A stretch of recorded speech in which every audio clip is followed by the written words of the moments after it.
இன்றே டவுன்லோட் செய்து உங்கள் ஃபேவரட் ஷோக்களை என்ஜாய் பண்ணுங்க. ஐயா, நீங்க எதுக்கு இங்க பூஜை பண்ணாம போறீங்க? நான் வீட்டை விட்டு கிளம்புனதுல இருந்து இப்ப வரைக்கும் நடந்தது எதுவுமே எனக்கு சரியா படலம்மா. எல்லாம் அவசகுணமாவே நடந்துட்டு இருக்கு. இதுக்கு மேல இந்த பூஜை பண்றது நல்லா இருக்காதுமா. நான் இப்படி சொல்றேன்னு தப்பா எடுத்துக்காதீங்க. அபசகுணங்கிறது நம்ம பாக்குற பார்வையை பொறுத்துதான் இருக்கு. நடக்கிற ஒவ்வொரு விஷயத்தையும் நல்லதாவும் கெட்டதாவும் எடுத்துக்கிறது நம்ம மனசுதான். ஏமா, நடந்தது எல்லாமே அபசகுணமா இருக்கும்போது அது எப்படி நீ நல்லது கெட்டதுன்னு பிரிச்சு பார்க்க சொல்ற?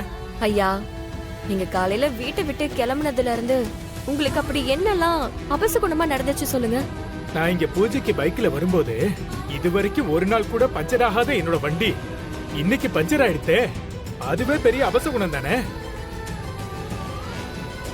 ஐயா, நீங்க பைக்ல வரும்போது உங்க பைக் பஞ்சர் ஆனதுனால தானே நீங்க வண்டியை ஓரமா நிறுத்திட்டு நடந்தே வந்தீங்க. ஆமா. அதுவே பைக் பஞ்சர் ஆகாம இருந்து நீங்க ரோட்ல வர வழியில திடீர்னு உங்களை ஒரு லாரி அடிச்சு தூக்கி இருந்தா என்ன ஆயிருக்குன்னு யோசிச்சு பாருங்க.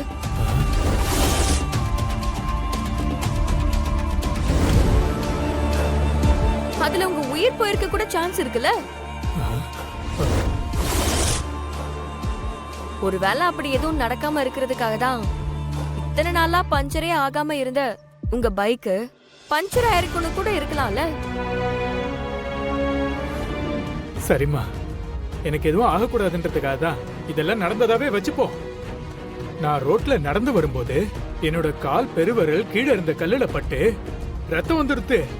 ரத்த காயங்கிறது அவசகுணம் தானே.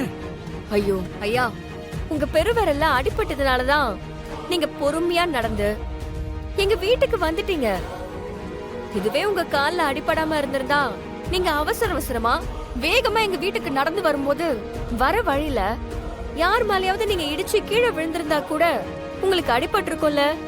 அதனால அந்த விஷயத்த அப்படி யோசிச்சு பாருங்களேன். இப்போ உள்ள ஓடிக்கிட்டு இருக்கிற அந்த ஃபேனை ஆஃப் பண்ணிட்டு பூஜைய ஆரம்பிங்க. எல்லாமே நல்லபடியா நடக்கும். ஐயா, அதான் என் பேத்தி இவ்வளவு நேரம் இவ்வளவு தெளிவா சொன்னால, அது சரியா தானே இருந்துச்சு. அதுக்கப்புறமும் என்ன யோசிச்சுட்டு இருக்கீங்க? தயவு செஞ்சு பெரிய மனசு பண்ணி நீங்க பூஜையை ஆரம்பிங்க. எல்லாம் நல்லபடியா நடக்கும். ஆமாங்கய்யா. சரிங்க, வாங்க வாங்க போலாம். நல்லது. வாங்க வாங்க. அம்மா, வாங்க வந்து விளக்கேத்துங்க. சரி, விளக்கேத்துறேன். இந்தாங்க.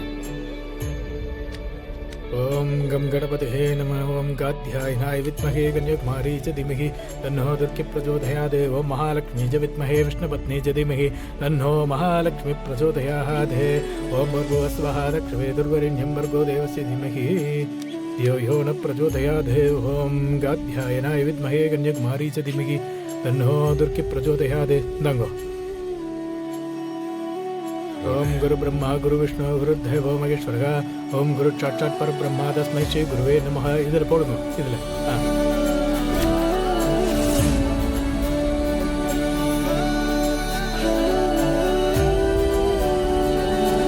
ओम गम गणपतिहे नमः.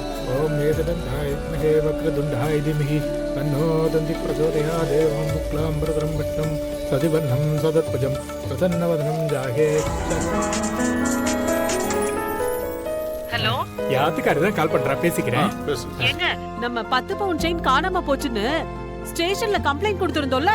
ஆமா. இப்பதான் அந்த ஸ்டேஷன்ல இருந்து ஒரு போலீஸ்கார் வந்து அந்த 10 பவுன் நகை கிடைச்சிருச்சுன்னு அந்த நகையை கொடுத்துட்டு போறாருங்க. அப்படியா? ரொம்ப சந்தோஷமா இருக்குமா? அந்த அந்த பகவான் நம்ம பக்கம் தான் இருக்காரு. ஆமாங்க. அதனாலதான் காணாம போன நகை கிடைச்சிருக்கு. சரி, போன வச்சிரு. நான் பூஜையை முடிச்சிட்டு சீக்கிரம் வீட்டுக்கு வரேன். சரிங்க. ஐயா, எல்லாமே அபசகுணமா நடந்துருச்சுன்னு நானா நினைச்சுக்கிட்டு இந்த பூஜைய பண்ண கூடாதுன்னு நினைச்சேன்.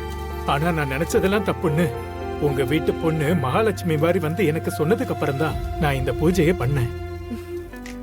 இந்த பூஜை பண்ண நேரம் என் வீட்டுல காணாம போயிருந்த 10 பவுன் நகை திரும்ப கிடைச்சிருச்சு. வயசுல சின்ன பொண்ணா இருந்தாலும் இந்த பொண்ணு சொன்ன ஒவ்வொரு வார்த்தையும் சத்திய வாக்கு. அவசகுணம்லாம் நம்ம பாக்குற பார்வையில தான் இருக்குங்கிறத இன்னைக்கு தான் இந்த பொண்ணு மூலமா நான் தெரிஞ்சுக்கிட்டேன். ரொம்ப நன்றிம்மா. ஐயா நீங்க பெரியவங்க, நீங்க எதுக்கு என்கிட்ட நன்றி எல்லாம் சொல்லிட்டு இருக்கீங்க? இதுல கூட உன் பெருந்தன்மையான மனசு எனக்கு புரியுதுமா.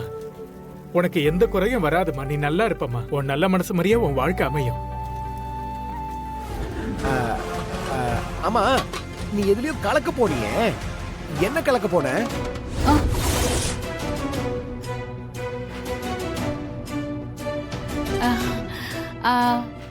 அது அது வந்து ஆ, ஆ, ஆ, ஆ, ஆ, இது கங்கையோட தீர்த்தம். கங்கா தீர்த்தமா? சாமி சாமி சாமி ஆ, ஆ. சாமி. போதும் போதும். எனக்கு தெரிஞ்சவங்க ஒருத்தவங்க இத கொடுத்தாங்க. இத சாப்பிட்டா அவங்களுக்கு நல்லது மட்டும் தான் நடக்குமா. நம்ம வீட்டுக்கு அன்னதானம் சாப்பிடறதுக்காக சாமியாருங்கெல்லாம் வர போறாங்கல்ல, அவங்களுக்கு இந்த தீர்த்தத்தை சாப்பாட்டுல கலந்து கொடுத்தா புண்ணியம் கிடைக்குமா. அதுக்காக தான் இத சாப்பாட்டுல கலந்துட்டு போலான்னு வந்தேன். அது என்கிட்ட கொடு. நான் கங்கை தீர்த்தத்தை கையில கூட தொட்டு பார்த்தது இல்ல. சரி சரி, போதும் போதும், கொடுங்க கொடுங்க. கனகா, எங்க இருக்க? ஆ, சீக்கிரம் வா.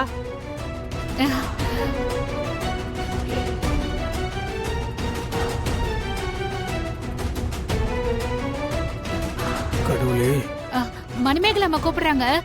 நீங்க அதை கொடுங்க, நான் கலந்து வச்சுட்டு போறேன். இதுல கலக்கணும் அவ்வளவுதானே. அந்த புனிதமான காரியத்தை நானே பண்றேன். நீ போய் உன் வேலையை பாரு. நீங்க கலந்துருங்க, கலந்துருவீங்கல்ல? ஏன் இப்படி என்ன சந்தேகமா கேக்குற? உனக்காக நான் இது கூட செய்ய மாட்டேனா? நீ போ. இந்த புனித நீரை கொஞ்ச நேரம் கையில வச்சிட்டு இருந்துட்டு அப்புறமா இதுல கலந்துடுறேன். கனகா, என்ன பண்ணிட்டு இருக்க? சீக்கிரம் வா. அதோ வரேம்மா, வரேன். கூப்பிட்டுக்கிட்டே இருக்காங்கல்ல, நீ போ, நான் பாத்துக்கிறேன். சரி, மறக்காம கலந்துருங்க.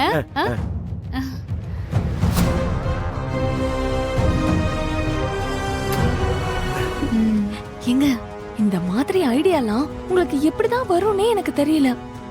நீங்க அவுட்ஸ்டாண்டிங் பெர்ஃபார்மன்ஸ்ங்க.